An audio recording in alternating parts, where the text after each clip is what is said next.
Merci Saint-Esprit, mon ami fidèle sur terre, qui me conduit dans la parole. Merci Jésus, toi qui t'es donné pour moi. Merci Dieu le Père de mon esprit, toi qui m'aimes. J'ai l'impression que le Seigneur veut nous ramener au cœur du Père. Le Seigneur veut ramener l'Église au cœur du Père. L'Église, c'est pas quatre murs, c'est le cœur de l'homme. C'est l'esprit de l'homme. J'ai l'impression que nous sommes égarés, soi-disant chrétiens sur terre. On est éloigné du cœur du Père et la Bible nous dit que le prophète Élie est le prophète qui réconcilie les hommes, les cœurs des pères vers les fils et les fils vers les pères. L'esprit d'Élie, c'est l'esprit de Jésus, l'esprit prophétique.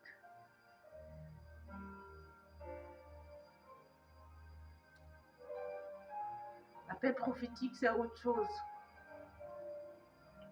Le prophète pleure.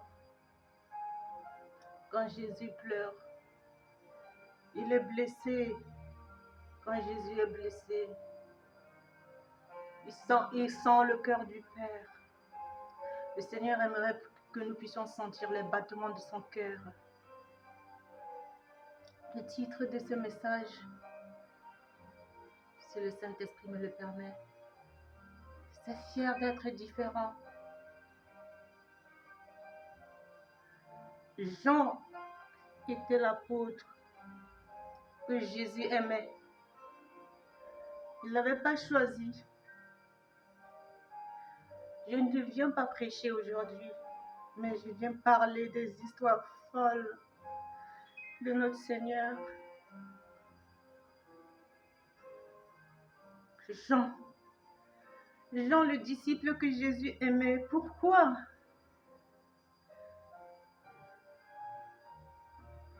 On parlait de ce disciple que Jésus aimait.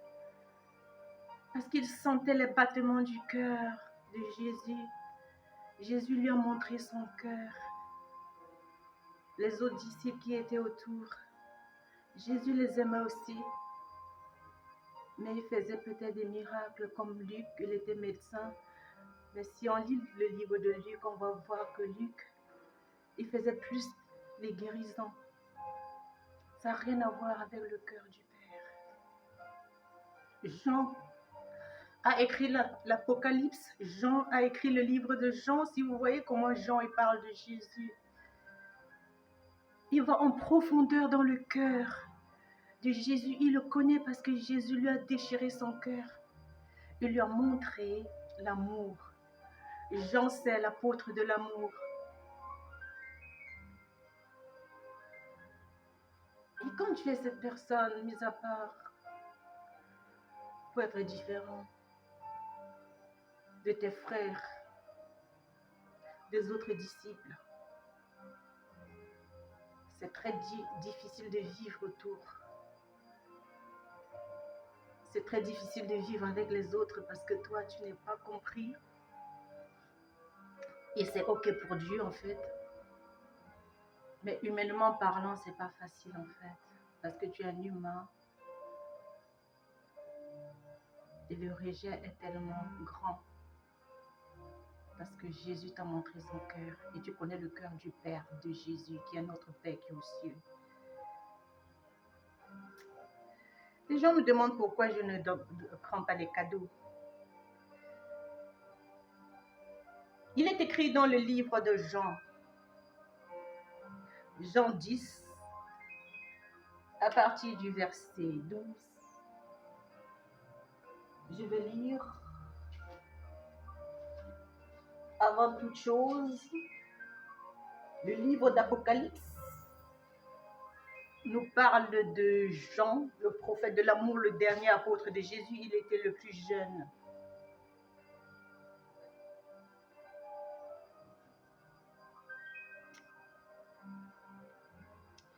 Jean, il était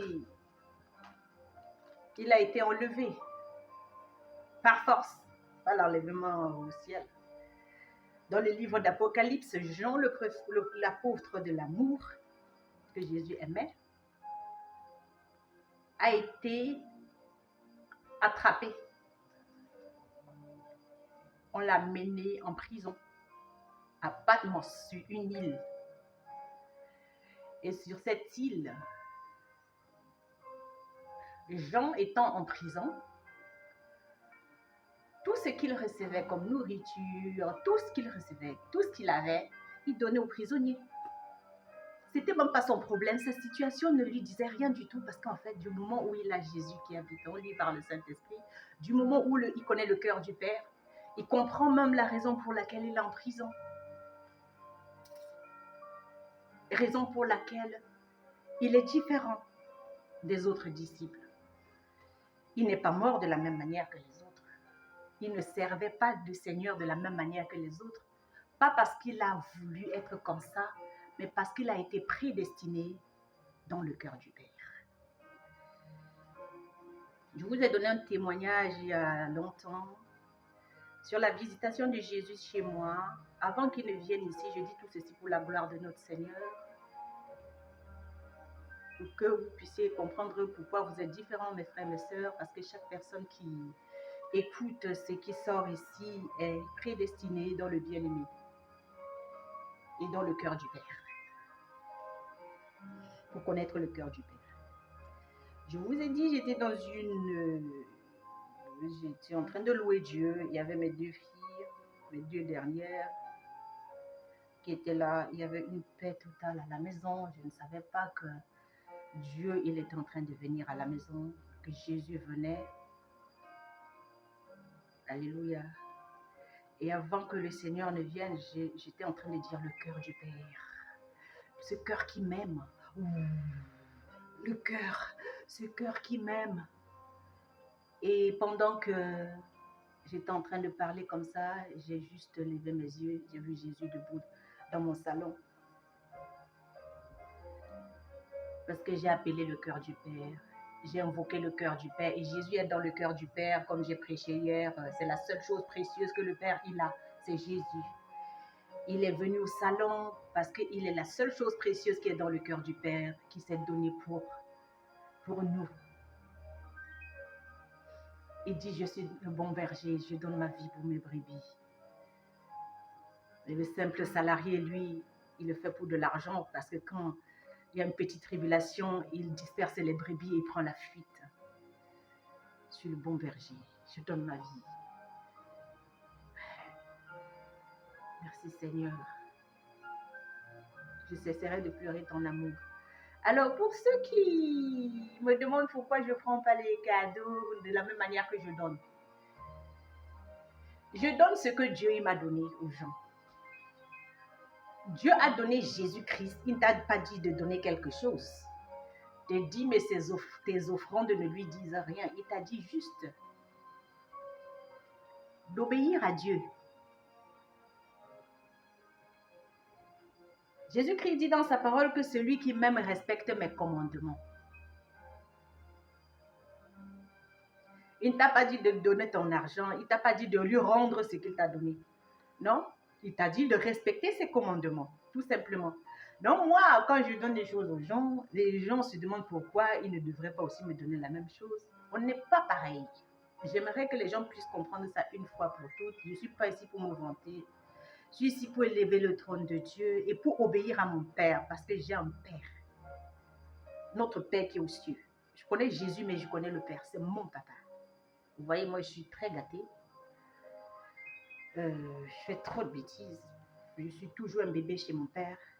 Et en même temps, je suis responsable de plusieurs personnes et de plusieurs choses et des dons spirituels, matériels et financiers qu'il a mis sous ma responsabilité et des personnes.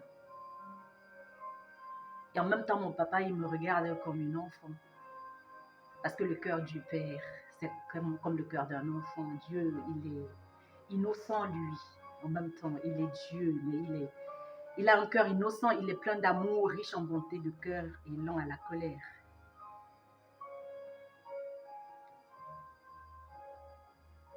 Donc, pour les gens qui sont encore traditionnalistes, là, qui aimeraient savoir pourquoi moi je suis différente, je vous ai dit que Jean était l'apôtre que Jésus aimait. Il était différent, c'est lui qui donnait à manger aux autres prisonniers, alors que lui-même, il était prisonnier. Donc, tu peux être dans une situation, mon frère, ma soeur, c'est comme une prison. Tu n'as pas tes enfants, tu n'as pas tout l'argent, ton mari t'a quitté, ton couple s'est cassé,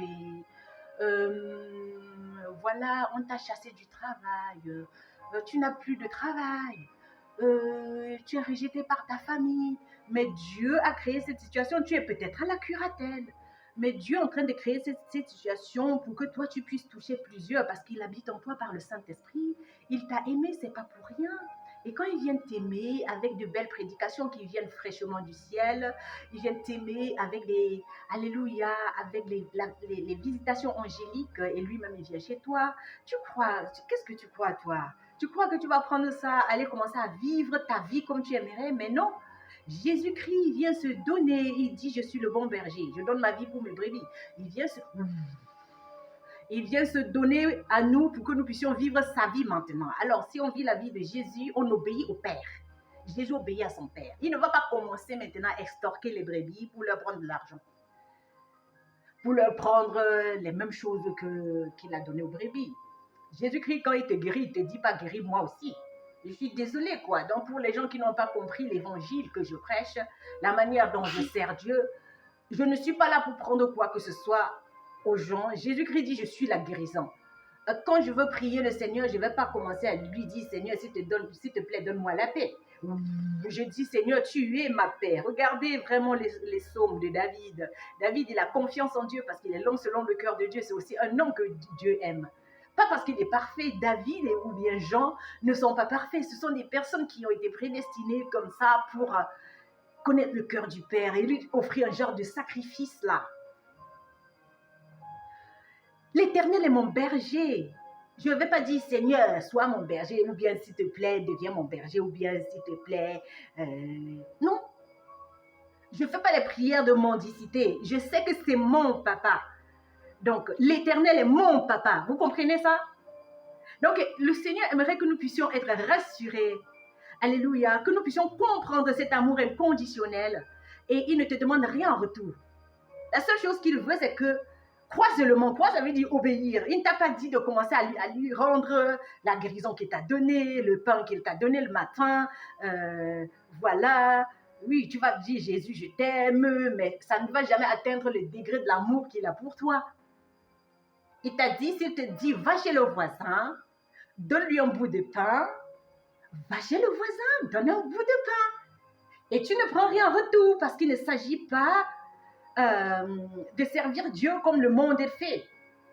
À Noël, les gens se donnent des cadeaux. Ça, c'est des choses traditionnelles parce que les gens donnent des choses parce qu'ils ont un intérêt là-dedans. L'amour parfait est sans intérêt.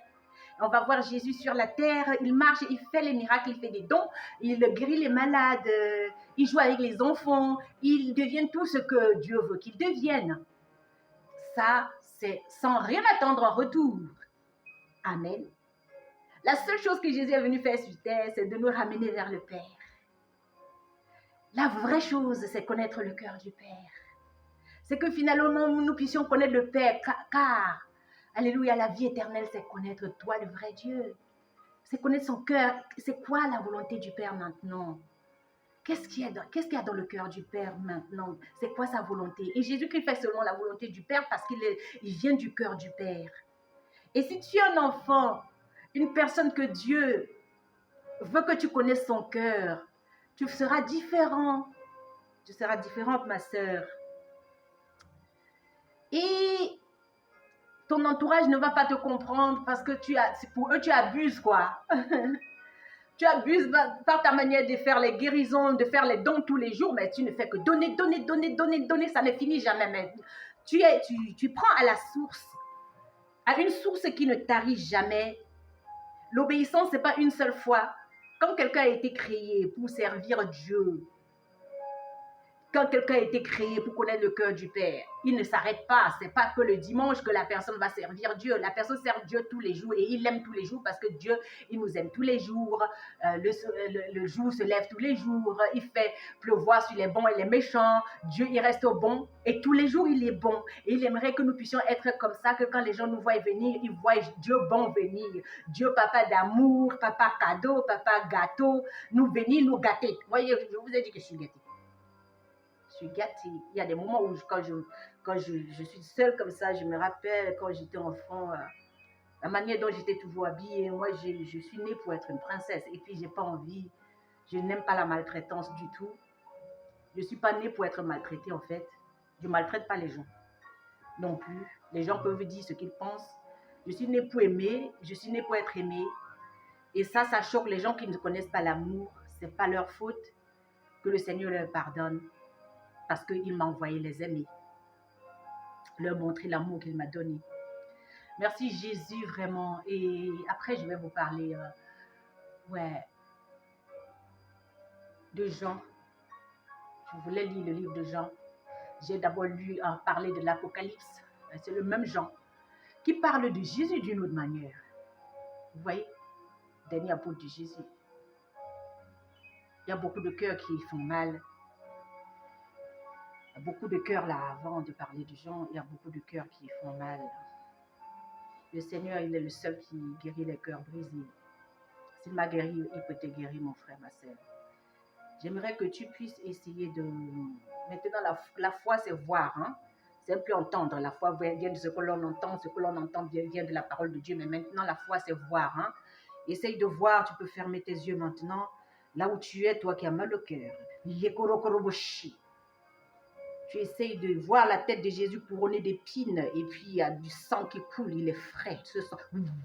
Maintenant, après tu vas voir sa peau, elle est même, la peau à l'intérieur qui est même blanche, mais il y a des gouttes de sang qui coulent sur son visage et qui est fatigué. Parce qu'il a été tapé, notre Seigneur. Il a été tapé, on lui a donné 40 coups. Il est couronné d'épines, ça fait mal. Ouais, ça se fait des trous dans sa tête. Alors, par la foi, maintenant, va avec ton doigt. Si tu peux arriver à toucher, soit le sang qui coule de ses pieds, là où il a été crucifié au niveau de ses pieds. Tu peux juste te rabaisser ta genouille et toucher à la plaie. Touche à la plaie. Tu prends le sang. Tu prends avec ton doigt le sang et tu touches là où ça fait mal. Touche là où ça fait mal. Si tu as un cancer, touche là où tu as le cancer maintenant. Maintenant.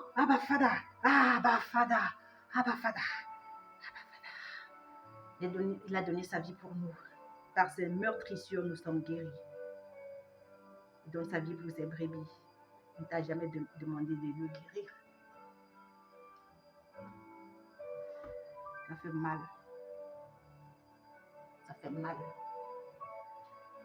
Ça fait mal ce que le Seigneur il a reçu comme coup, comme maltraitance pour nous. Qu'est-ce que quelqu'un peut te faire sur terre? Peu importe ce qu'on te fait, ça ne peut pas atteindre ce niveau de maltraitance, de méchanceté. Il a fait ça pour toi et moi. Et ce n'est que par ces blessures que nous sommes guéris aujourd'hui. Et tu ne vas pas me dire que tu vas continuer à extorquer tes frères et sœurs pour prendre quoi que ce soit, me parlant que tu es en train de prêcher l'évangile alors que Jésus a donné sa vie. Si Jésus se donne à toi maintenant, toi aussi tu donnes ta vie à Jésus. Tu vis pour lui en faisant exactement ce qu'il t'a dit de faire. La foi maintenant, c'est voir dans l'esprit et faire ce que Dieu te demande de faire.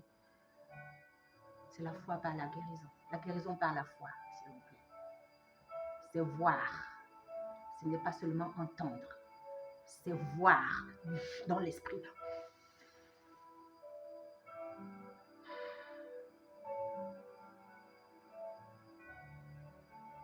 Il a fait ça par amour. Alors, il a donné sa vie. Alors, si un serviteur donne à manger. C'est rien par rapport à la vie que Jésus a donnée. Vous aimeriez donner quoi à ces serviteurs qui se privent de tout ce qu'il a pour vous donner parce qu'il vous ressemble au Seigneur? Seigneur, je suis désolée. Chaque fois que nous n'avons pas considéré ton sacrifice, chaque fois que nous avons minimisé, Seigneur, tes douleurs, tes pleurs, ta solitude,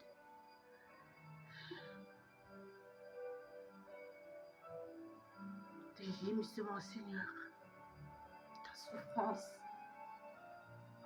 Je suis désolée, Seigneur. Je suis désolée, vraiment. Pardonne-nous. Pardonne-nous, Seigneur. Pardonne-nous, Seigneur. Tu as donné ta vie pour que nous puissions vivre pour toi maintenant.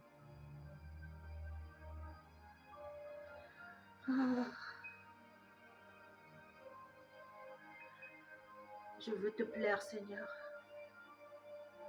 Je veux que tu prennes plaisir à chaque sacrifice que tu me demandes parce que je veux vivre pour toi. Parce que tu as donné ta vie pour moi. Que seule ta volonté soit faite. Jean était le disciple. Il connaissait le cœur du Père. Rapproche-toi du cœur du Père. Oh. Le cœur du Père t'aime. Quand tu connais ton Père, tu as l'assurance. Peu importe ce que ton Père sur la terre t'a fait. Tu connais le cœur du Père. Tu as une manière de marcher, une manière de parler. Tu ressembles à Jésus. Jésus n'a peur de personne. Il a l'assurance. Il vient du ciel. Il vient du cœur de son Père. Sais-tu d'où tu es venu, toi? Tu es venu d'où? Est-ce que tu es venu du cœur du Père? Est-ce que tu es né par une révélation? Souviens-toi d'où tu es venu. Si tu es venu du ciel, la terre ne peut rien te donner.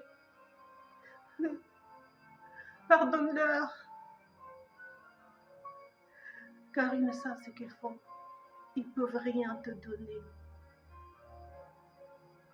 Le Dieu qui a ressuscité Jésus-Christ, ce n'est pas la terre. Ce n'est pas ceux qui l'ont crucifié. Ce n'est pas ceux qui l'ont rejeté. Ce n'est pas ceux-là qui l'ont calomnié, non. Non. Ce n'est pas ceux qui l'ont maltraité, non. Ce n'est pas ceux-là qui l'ont mis en prison à la place de Barabbas. C'est Dieu, le Père, son papa. Qu'est-ce que tu cherches derrière les gens? Quand tu es venu du Père, lâche les gens dans ton cœur maintenant. Laisse-les partir. Jésus-Christ est le libérateur. Et dis à la croix, Père, pardonne-leur car ils ne savent ce qu'ils font. Il donne sa vie pour ses brebis. C'est pas pour prendre quelque chose. C'est par amour. Ces brebis connaissent sa voix. Ils ne peuvent pas suivre un étranger. Il dit, je suis le bon berger. Alléluia. Je suis le bon berger. Je donne ma vie pour mes brebis. Et je donne cette vie en abondance. Le simple salarié. Disperser les brebis quand il y a les loups. Merci Seigneur pour ce cœur qui est guéri maintenant.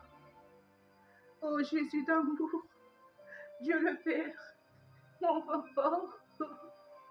Merci Saint-Esprit pour tout.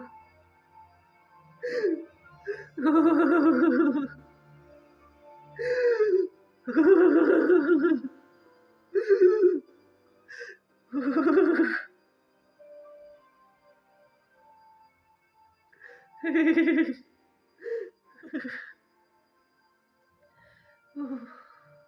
Seigneur. Je ne peux que pleurer l'amour de Jésus. Je ne sais pas comment faire sans ça. J'arrive pas. Je suis dépendante du Seigneur. Je suis consciente. C'est pour ça que mon ministère s'appelle Conscience. Que le Père, il a donné Jésus pour moi. Et je dois vivre pour lui tous les jours. Je ne vis pas pour moi. Je ne vis plus pour moi. Je vis pour lui parce qu'il a donné sa vie pour moi. Et toi? Et je sais que je suis dans le cœur du Père. Et toi? Je sais que je viens du cœur du Père parce que Jésus me fait devenir co-héritière du trône de grâce. Et c'est pas un titre, je dois aussi faire ce qu'il faut obéir tous les jours. Alléluia. Merci Seigneur pour la vie.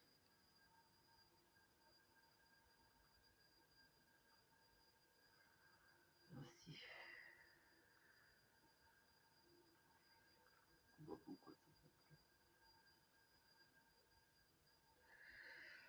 Ah, que le Seigneur soit glorifié. Donc, tantôt, je parlais de Jean.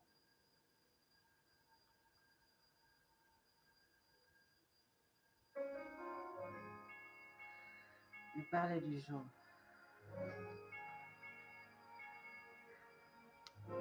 Jean ne se souciait pas de des circonstances dans lesquelles le Seigneur l'a mis. Il servait avec amour. Avant qu'il ne vienne vers Jésus, son cœur était brisé. Je suis sûre qu'il cherchait l'amour comme moi.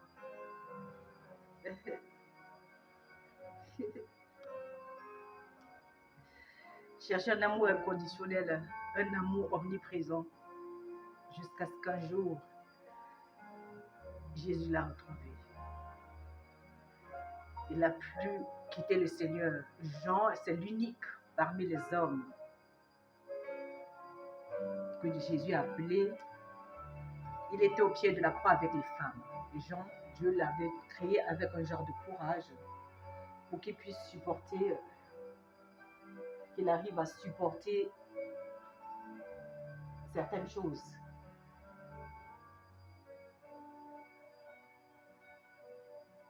Il a supporté voir Jésus mourir. Il était blessé en même temps que le Seigneur, parce qu'il était devenu un avec le Seigneur. Il a suivi jusqu'au pied de la croix. Jean, il aimait Jésus pour qui il était. Il aimait le cœur du Seigneur, c'était son ami. Il n'aimait pas ses dons. Il n'aimait pas Jésus pour le miracle. Il n'aimait pas Jésus pour son argent. Il aimait Jésus pour Jésus. C'était son ami. Il sentait les douleurs. Il a senti le même rejet que le Seigneur a eu. Quand Pierre a renié Jésus, Jean était là. Il a vu. Il a vu, là, je m'abandonne, Seigneur. Jean. Es-tu Jean? Connais-tu Jean? Connais-tu le cœur du Seigneur? Où tu cherches ces mains qui vont te bénir? Connais-tu, ressens-tu les souffrances du Sauveur? Où tu aimerais toujours qu'il réponde à tes questions, que tu appuies sur un bouton, ça s'est fait tout de suite. As-tu vu Jésus marcher pieds nus? Et puis toujours avec ces marques de clous. Et ce sang qui est toujours frais même au ciel. Sur ses mains, sous la plante de ses pieds, est-ce que tu as vu ça?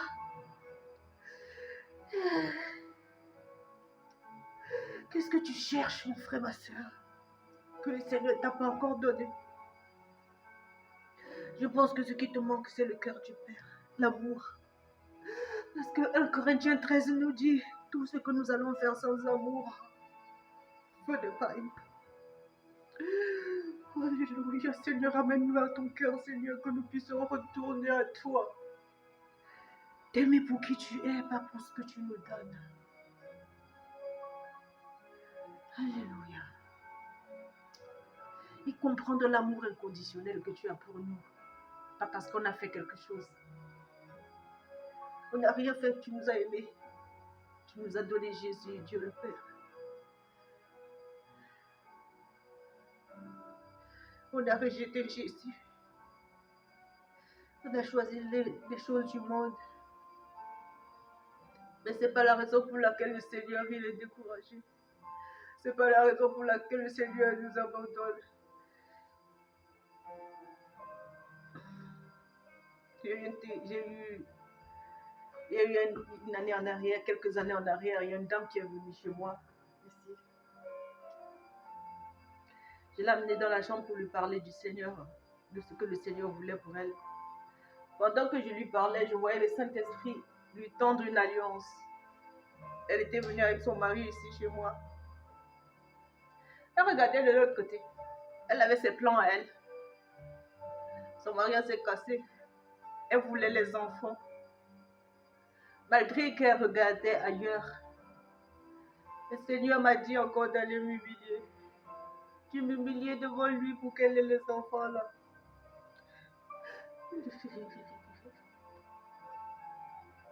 Dieu, il n'est pas méchant. Il a eu les 2 enfants, Seigneur. Mais est-ce qu'il connaît l'intimité du Père? Est-ce qu'elle connaît l'intimité? Parce que Dieu, le Seigneur voulait d'abord qu'elle soit son épouse avant de connaître n'importe qui. Avant d'avoir même les enfants. Si tu ne connais pas Dieu, les enfants ne peuvent pas te donner la joie ni l'amour. Ça ne peut pas combler ce trou, ce manque du cœur du Père. J'ai rencontré une gamine ce matin. Enfin, une gamine, une jeune fille, une jeune femme. Le Seigneur m'avait déjà préparé avant de la rencontrer. Elle est en train de vouloir aller se marier. Je lui ai dit avant, honore ton père et ta mère. Parce que quand les gens parlent d'honorer le père et la mère, les gens pensent toujours aux choses naturelles. Je ne comprends pas. Jésus-Christ dit dans sa parole, Jean 3, ce qui est né de Dieu est esprit. Et ce qui vient des hommes est humain. Il faut naître de l'eau et de l'esprit. Alléluia. Nous rendons témoignage de ce que nous avons vu et entendu. Pourtant, vous ne recevez pas notre témoignage. Dans cette fille, je lui dis, honore ton père et ta mère. Elle pense directement à ses parents biologiques maintenant. Tu as honoré Dieu. Tu es en train d'aller te mettre avec quelqu'un qui ne connaît pas le Seigneur. Cet homme va te manipuler, va te mentir. Il n'est pas honnête. Le Seigneur m'a montré ça durant toute la nuit. Mais comme elle était trop pressée, elle me demande, mais est-ce que je dois toujours me marier ou pas? Je dis, je ne sais pas. Je ne suis pas venue te dire de ne pas te marier. Du moment où quelqu'un a déjà préparé ces choses, j'ai dit, il fallait que je te croise avant que tu te maries. Elle m'a dit, on va aller payer ma dot quelque part. D'ici, si c'est le mois prochain. Je lui ai dit, s'il arrive que ça ne marche pas comme tu aurais organisé, ne t'inquiète pas.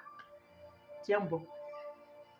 Et c'est là où elle m'a demandé s'il faut qu'elle se marie ou pas. Comment tu peux te marier sans connaître le Seigneur, sans accepter l'alliance? Cette femme dont je parlais tantôt, dans l'autre témoignage, qu'elle regardait ailleurs et Dieu lui a donné ce que son cœur désirait, hein, ce qu'elle voulait. Hein.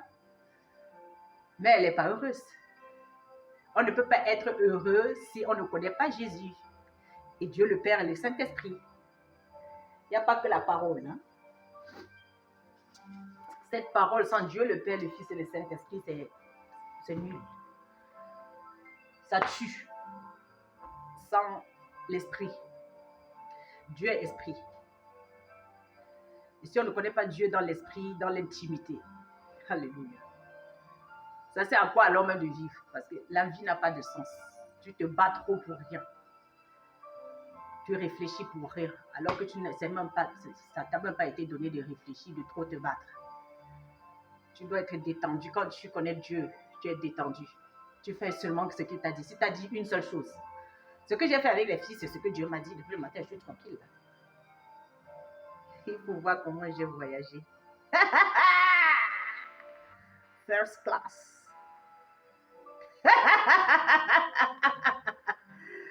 Moi, je ne veux pas les jaloux, en fait.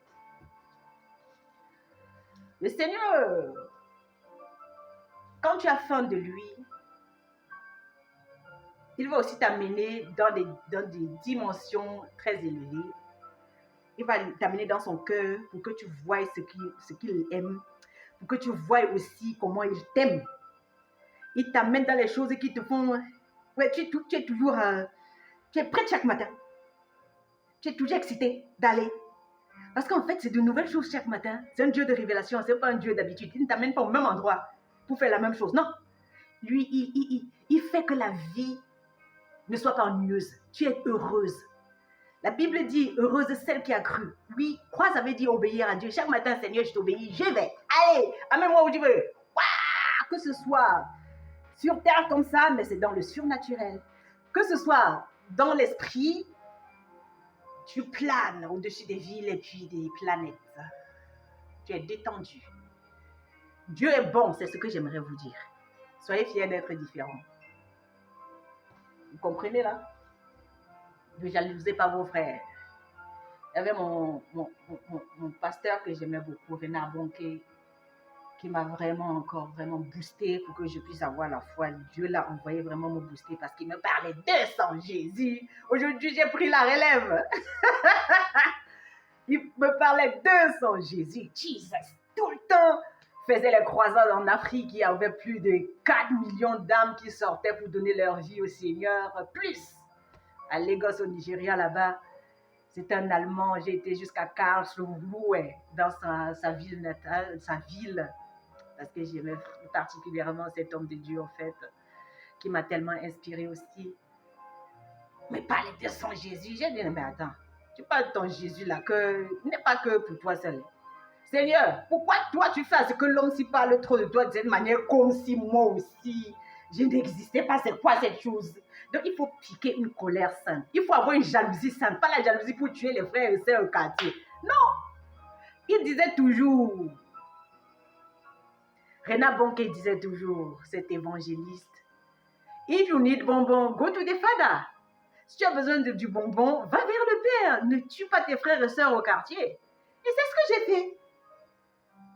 J'ai été jalouse d'une sainte manière. Oui, franchement, j'ai dit, Seigneur, tu ne peux pas faire ça, Renard Bonquet, moi. Alors aujourd'hui, je parle que de Jésus. Je ne parle pas seulement de Jésus, je vis. Jésus, c'est la vie en fait. C'est mon cadeau que Dieu, le Père, m'a donné. Donc, si j'ai un cadeau précieux comme ça, comment ne pas apprécier chaque jour que Dieu me donne avec ce cadeau-là? Je suis très, très reconnaissante, Seigneur. Je peux pleurer comme ça à longueur de journée. Ouais, je peux pleurer comme ça. Je peux pleurer comme ça là. Et voilà, c'est ça qui me rend... ça me guérit. Ça me rend joyeuse. Quand j'ai fini de pleurer, j'essuie mes larmes, ça me rend forte. Je suis encore forte parce que quand je sens les blessures du Seigneur,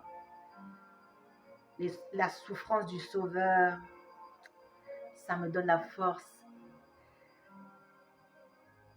Il y avait une femme de Dieu appelée, elle s'appelait Gwen Cho, l'une de mes grands-mamans spirituelles. Mamie Gwen Cho, elle avait écrit un livre, Apprenez à pleurer en fait. Apprenez à pleurer. Il faut que ton cœur soit brisé pour le Seigneur. Parce que lui, il a été brisé pour toi. Tu dois lui donner exactement de la manière dont il aimerait. Pleurer aussi, c'est obéir à Dieu. Parce que quand tu sens les blessures, les douleurs du Seigneur, quand c'est le moment de pleurer, tu vas pleurer parce que c'est le Saint-Esprit qui organise tout. Tu ne le fais pas par habitude. Tu le fais parce que c'est le moment.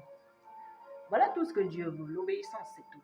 Donc, si les gens n'ont pas encore compris que je ne dois pas faire ce qu'ils aimeraient, Jésus-Christ n'est pas venu faire sa volonté, il est venu faire la volonté du Père. Il y a un verset dans la Bible, Jésus pleura. Donc, tout ce que les serviteurs font, c'est ce que Jésus fait. Il dit, je fais ce que j'ai vu mon Père faire, étant donné que nous sommes adoptés par le Père. Nous sommes les fils et filles adoptifs du Père, par Jésus-Christ qui a donné sa vie. Donc nous ressemblons à Jésus, nous sommes aussi co-héritiers du trône de grâce. Donc du coup, on ressemble au Seigneur. S'il pleure, on pleure. Tout ce qu'il ressent, on va ressentir. Si le Père est content, on est content sur terre. Parce que c'est que sa volonté soit faite sur la terre comme au ciel. Donc si on est connecté au vrai sceptre qui est Jésus-Christ, tout ce qu'il ressent maintenant là, dans la gloire, c'est ce qui va être ressenti sur terre, dans la vie de ceux qui sont habités du Saint-Esprit et de l'Esprit de l'amour, qui ont reçu le cœur du Père, qui connaissent le cœur du Père. Ils ressentent les battements du cœur du Père. Ils savent quelle est la volonté du Père aujourd'hui, maintenant. La foi, c'est voir maintenant. Je t'aime, Seigneur. Sois fier d'être différent. Alléluia. Il n'explique pas ta foi. Si quelqu'un veut vivre la foi, qu'il puisse aussi aller vers le Père et que les gens arrêtent de te poser des questions, la question de savoir pourquoi tu te comportes comme ça, pourquoi. Si tu veux le bonbon, va vers le Père, arrête de me jalouser. Alléluia. Voilà. Je donne inconditionnellement comme mon Père. Je ne demande rien en retour. Pour ceux qui n'ont rien compris. Comprenez maintenant que je sers Dieu. Je ne sers pas Dieu à la façon des humains. Je ne sers pas Dieu à la façon religieuse. Je sers Dieu à la façon de Jésus qui apporte la contradiction. Oui, il apporte la contradiction. La présence de Jésus apporte la contradiction. Ça apporte un genre de contradiction d'une manière que, voilà, il y a beaucoup de trônes qui seront abaissés. Les gens vont chuter de leur trône. Jésus-Christ est le seul. Il est le roi des rois. Donc, peu importe ta royauté, quand ils viennent, tout va être contradictoire. Tout devient bizarre. Tu ne comprends plus ce que tu fais parce que le roi des rois est là, le véritable est là. Donc voilà, si ta présence apporte la contradiction, c'est parce que le Fils, il habite en toi. Il fait que la volonté du Père. Et